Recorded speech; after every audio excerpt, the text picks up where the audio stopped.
ये मेरा गांव है क्रांतिनगर। मैं शर्मिला हूँ और पिछले 15 वर्षों से क्रांतिनगर में रह रही हूँ। शादी के बाद मैं इस गांव में आई और अब मैं अपने पति और 2 बच्चों के साथ वार्ड नंबर 3 में रहती हूँ। 3 तरफ खेतों से घिरा हमारा गांव बहुत सुंदर है। इस गांव में रहने वाले अधिकांश लोग अपने खेतों में काम करते हैं।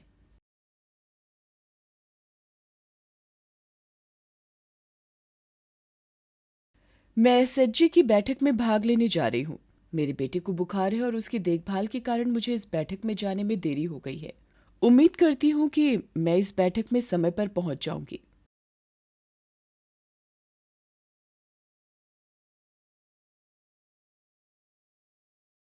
रूमी, मैं कल से स्कूल नहीं जा पाऊंगी क्योंकि मेरी माहवारी शुरू हो गई है। और तुम्हें तो पता ही है, स्कूल का शौचालय भी ठीक नहीं है। हाँ मोती, मेरी क्लास की रीता भी अब से स्कूल नहीं जाएगी क्योंकि उसकी शादी होने वाली है। मुझे तुम दोनों की बहुत याद आएगी। ऐसा लगता है कि यहाँ किसी को तुरंत अस्पताल ले जाने की बेहद ज़रूरत है। मैं दूसरे सदस्यों से बात करके पता लगाती हूँ।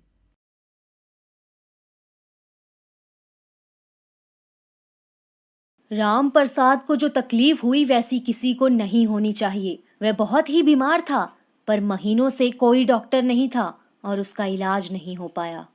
आते हुए मैंने देखा कि उसको जिला अस्पताल ले जाने के लिए परिवार वालों को कोई गाड़ी तक नहीं मिल रही थी। उम्मीद करती हूँ कि वो समय पर अस्पताल पहुँच जाए। ये देखकर बहुत तकलीफ होती है कि हमारे गांव में कितनी समस्याएं हैं। और कौन सी समस्याएं शर्मिला? कई सारी समस्याएं हैं हमारे गांव में। लोग कहीं भी कचरा फेंक देते हैं क्योंकि गांव में कहीं कूड़ेदान नहीं है। मैंने कुछ लड़कियों को ये कहते हुए सुना है कि स्कूल में शौचालय की सुविधा नहीं होने की वजह से वे स्कूल आना बंद कर देंगी।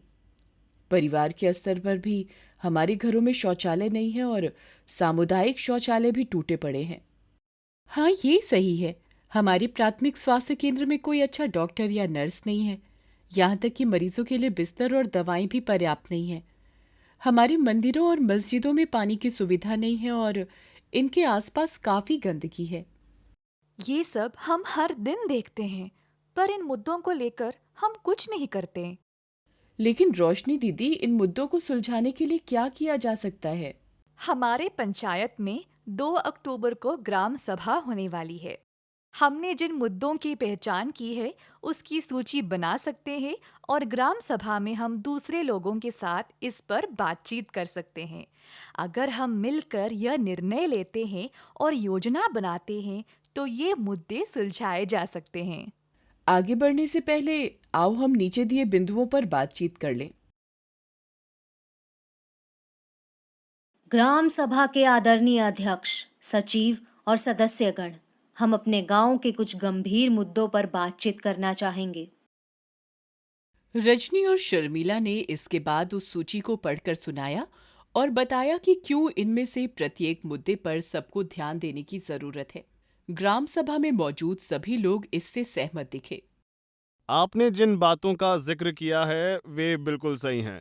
समूह से जुड़ी महिलाएं हमारे साथ बैठकर समुदाय की जरूरतों के आधार पर एक मांग योजना बना सकती हैं। हाँ, आप उन लोगों की सूची तैयार कर सकती हैं जिनके पास शौचालय नहीं है और जिनको आजीविका के अवसरों की तलाश है। आप नई सड़कों और उपकेंद्रों और स्कूलों की मरम्मत की मांग भी इसमें शामिल कर सकती हैं। लेकिन बाल विवाह और स्कूल ड्रॉप आउट के मुद्दों का क्या करें? हम सामूहिक रूप से इन मुद्दों के कारण और उनको हल करने पर बातचीत कर सकते हैं। आप यह भी हमारे साथ साझा कर सकती हैं कि हम सभी से आपको किस तरह के सहयोग की अपेक्षा है। इसके लिए एक मांग योजना बनाएं और फिर हम अपनी अगली ग्राम सभा में इस पर चर्चा कर सकते हैं। आइए इस बात पर गौर करें कि अभी तक हमने क्या समझा है। ग्राम सभा के दौरान लिए गए निर्णयों के अनुसार सभी एसएचजी ने मांग योजना पर काम करना शुरू कर दिया। इस मांग योजना में समुदाय के सभी सदस्यों की हकदारी, आजीविका, संस्थान एवं संसाधन और सामाजिक मांगें शामिल हैं। सभी एसएचजी के द्वारा योजनाओं को तैयार किया गया और वीओ और जीपी स्तर पर इनको समेकित किया गया। सामुदायिक भागीदारी और स्थानीय संस्थाओं की जवाबदेही सुनिश्चित करने के लिए हमारी दीदियों ने कई तरीके अपनाए। उन्होंने पोस्टर बनाए, दीवारों पर चित्र बनाए, सार्वजनिक जगहों पर नाटकों, गानों, कविताओं और रैलियों के माध्यम से ग्राम सभा के बारे में लोगों को जागरूक किया। आपके सुझावों के अनुसार हमने एक मांग सूची तैयार की है। इसमें सभी एसएचजी को शामिल किया गया है ताकि गांव की विभिन्न समस्याओं का हल हो सके। हमने चार्ट पेपर पर इन मांगों की सूची बनाई है, जिसे हम आप सभी लोगों के सामने प्रस्तुत करने जा रहे हैं। ये विभिन्न सरकारी योजनाओं की सूची है जिसका लाभ उठाकर हमारे गांव में मौलिक हकदारी सुनिश्चित की जा सकती है। हमने मनरेगा जॉब कार्ड्स, एसबीएम व्यक्तिगत शौचालय, पीएमएसबीवाई, पीएमजेजेबीवाई, पीएमएवाई के बारे में आंकड़े इकट्ठे किए हैं। ये संख्या उन मांगों की है जो हमें हर योजना से प्राप्त हुई हैं। ये आजीविका मांगों की संख्या है जो हमें लोगों से मिली है। इसी तरह सार्वजनिक वस्तुएं, सेवाएं और संसाधनों के लिए ये हमारी मांगें हैं। ग्राम सभा के हमारे सदस्यों ने बाल विवाह और स्कूल ड्रॉप आउट की समस्याओं के समाधान के लिए कुछ गतिविधियां चलाने का सुझाव दिया है। हम आईसीडीएस के साथ मिलकर जागरूकता अभियान चला सकते हैं और बाल विवाह की समस्या से निपटने के लिए सरकारी योजनाओं के माध्यम से लड़कियों की शिक्षा को बढ़ावा दे सकते हैं।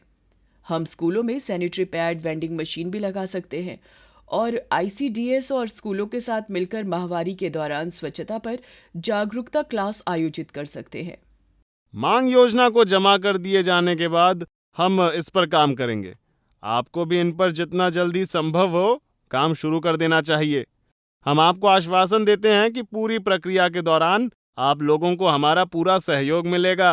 आखिरकार यह हमारा अपना गांव ही है। अब जबकि ग्राम सभा समाप्त हो चुकी है, क्या आप हमें उन मांगों के बारे में संक्षिप्त में बता सकते हैं जो एसएचजी नेटवर्क ने तैयार किए हैं?